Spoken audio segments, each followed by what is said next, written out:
Hey, good morning. Thank you all so much for being here. Administrator Andrew Wheeler and I are so pleased to announce a major step forward in President Trump's plan to help ensure that more Americans have access to safer, more affordable, and cleaner new cars that meet their families' needs.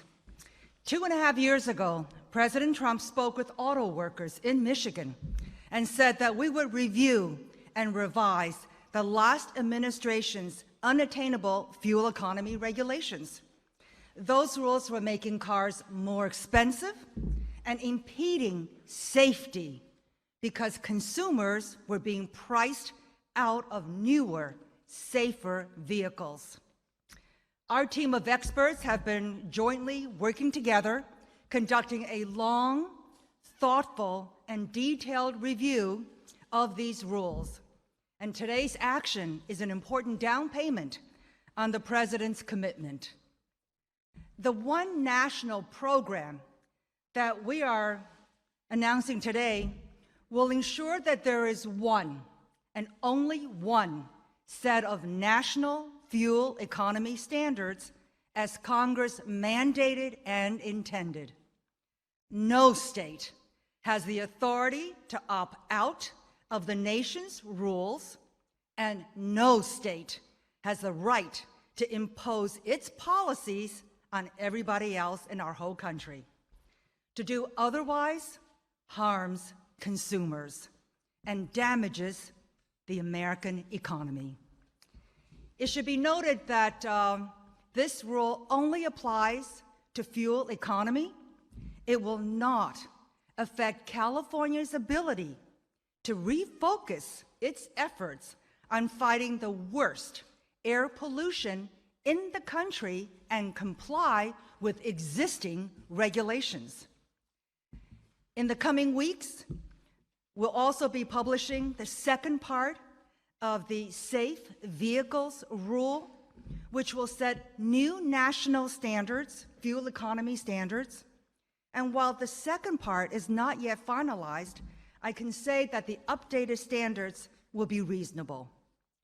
And for the sake of the American worker, the whole entire workforce, let me say that over again. And for the sake of American workers, American car buyers, and the economy, the rule will not force automakers to spend billions of dollars developing cars that consumers do not want to buy or drive. The new standards will help make new vehicles more affordable and will ensure that the American consumer still has a variety of choices when selecting vehicles that best suits their family's needs. The new standards will save our country billions of dollars. They will strengthen our domestic manufacturing base by adding millions of new car sales and, of course, supporting good-paying American jobs. And most importantly, because newer cars are safer, the standards will save thousands of lives and prevent tens of thousands of serious injuries. So with today's One National Program rule, the administration is standing up for all Americans, their needs, and their right to choose. We will not let political agendas in a single state be forced upon the other 49, and we will always put safety first. Thanks so much. Or is it Ann?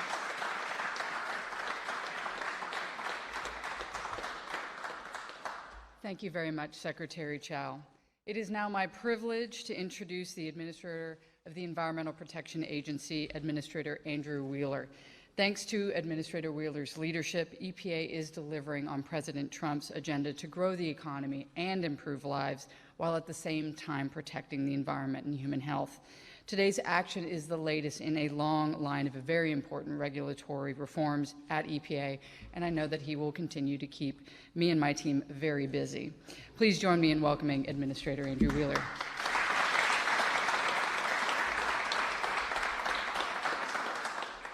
Thank you, Ann. I want to thank your whole team. Thank you, Secretary Chao. I want to thank your whole team in particular. Our teams together worked long and hard over the last months to get this proposal where it is.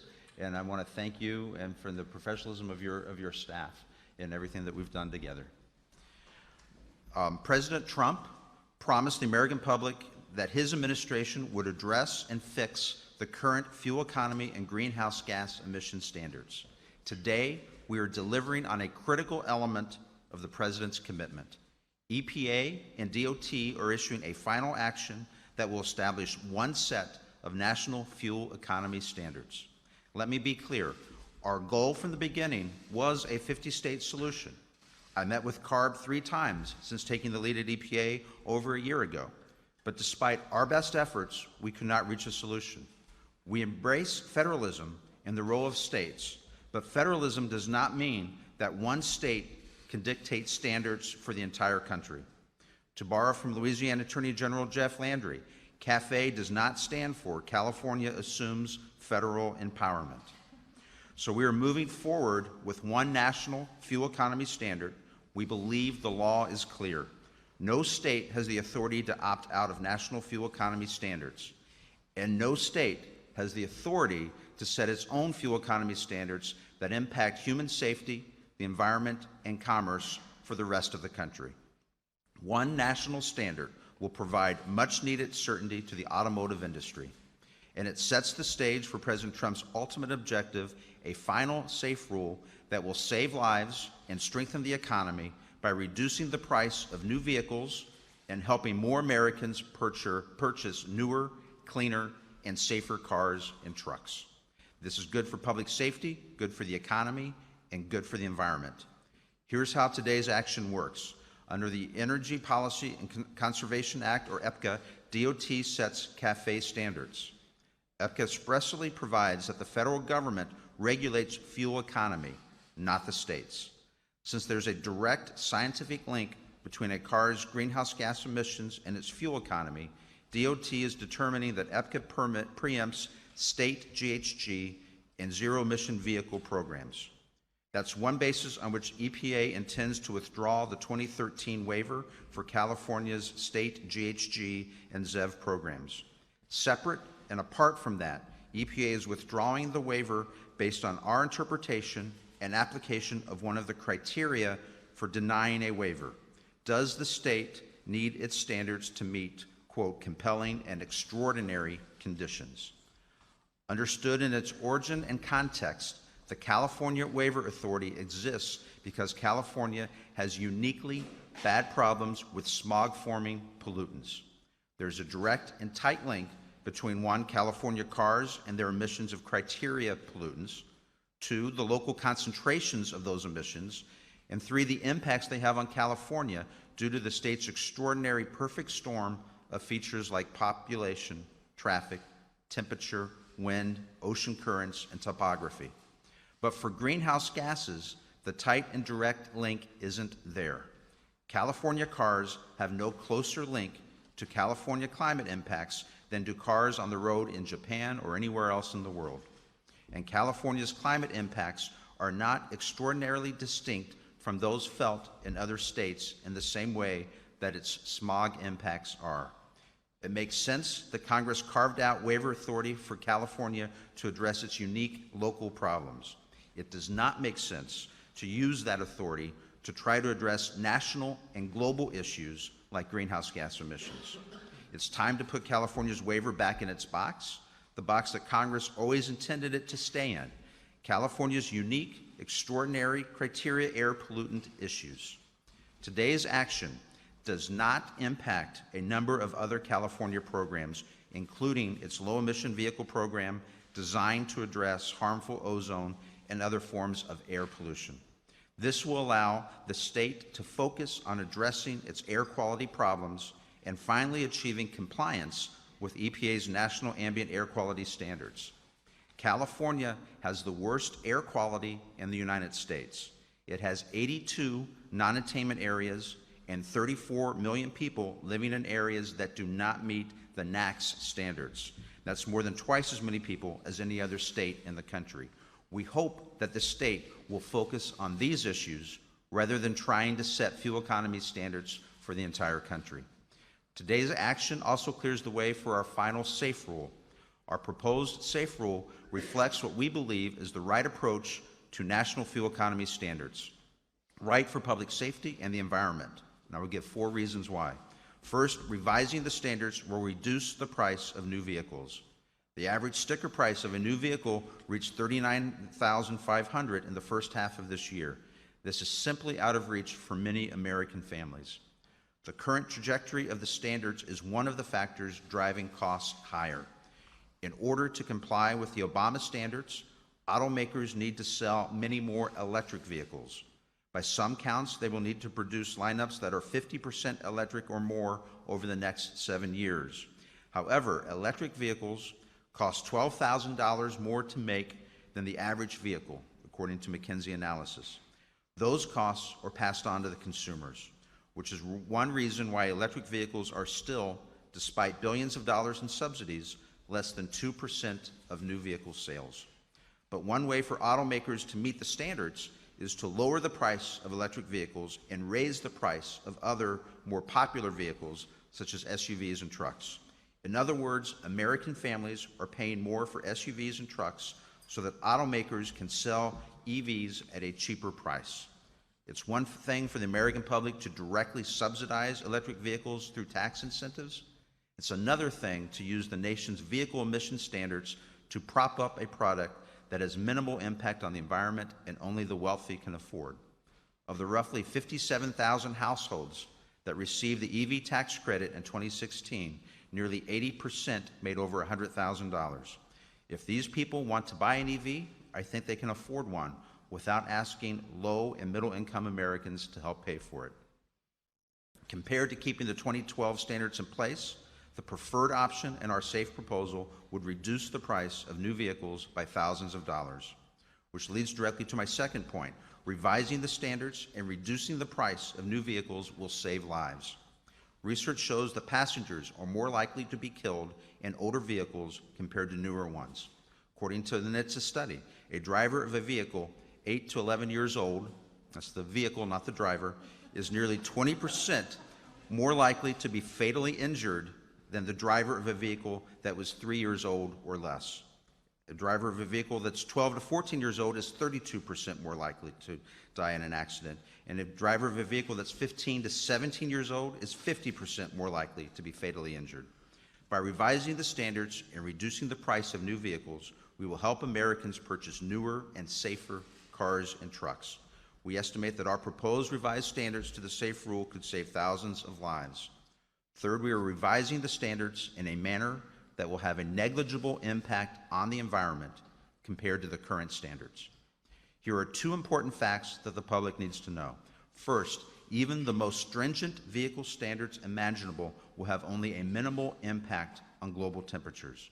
According to the Obama administration's 2012 analysis, even a much more stringent version of their rule than the one that they eventually finalized would have only lowered global temperatures by 0.02 of a degree Celsius by 2100. So it's important to put things in context. We're talking about changes in the hundredths of a degree Celsius by 2100. Here's the second fact. Most automakers cannot comply with the trajectory of the current standards. For model year 2016, domestic passenger vehicle manufacturers paid more than $77 million for non-compliance. And in model year 2017, only 3 large manufacturers complied based on the technology levels of their vehicles alone.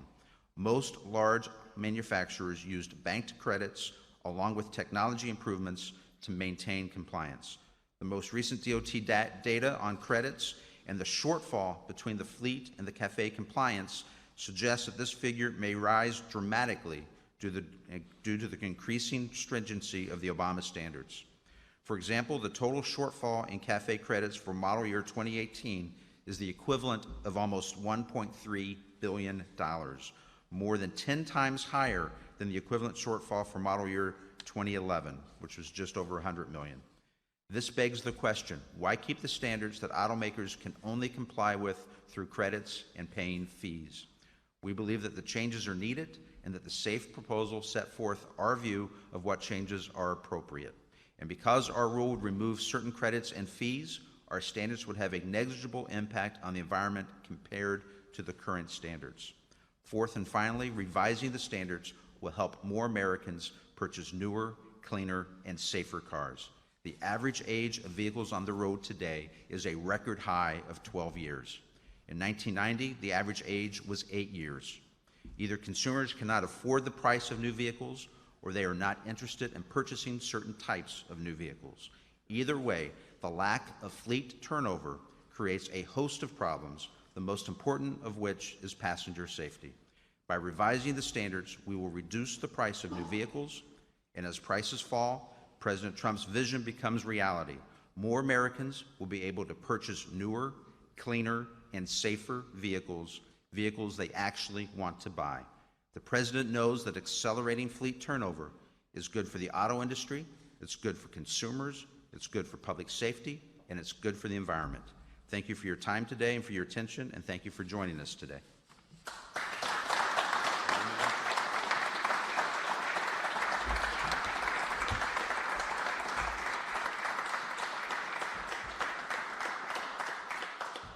Thank you very much, Administrator Wheeler. I would also now like to take this opportunity to invite Congressman from the 1st District of California, Congressman Doug LaMalfa, for your remarks, sir. Thank you.